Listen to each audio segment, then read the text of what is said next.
আশা করি আপনারা সবাই ভালো আছেন। একটু ঝিরিঝিরি বৃষ্টি হয়েছিল, কিন্তু তা সত্ত্বেও সেই গরমটাই রয়ে গেল। তাই আজকে আমি দুপুরে রান্না করেছি এই যে ভাত,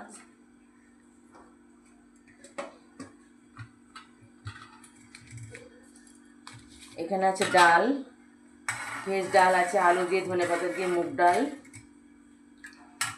আর পটল ভাজা, আলু ভাজা, আর একটু বেগুন সুন্দরী করেছি, আর আমরা টক। ও মাংসর কথাটা তো বলাই হয়নি যে আজকে রবিবার মাংস হয়। এই যে কষা মাংস, কষা মাংসের পর আমের টক, আর ফ্রিজে রয়েছে দই মিষ্টি। ব্যাস, রবিবারের একটু ভালো মন্দ খাওয়া হয় তো। যাই হোক, আপনারা সবাই ভালো থাকুন, সুস্থ থাকুন, দয়া করে আমার পাশে থাকুন।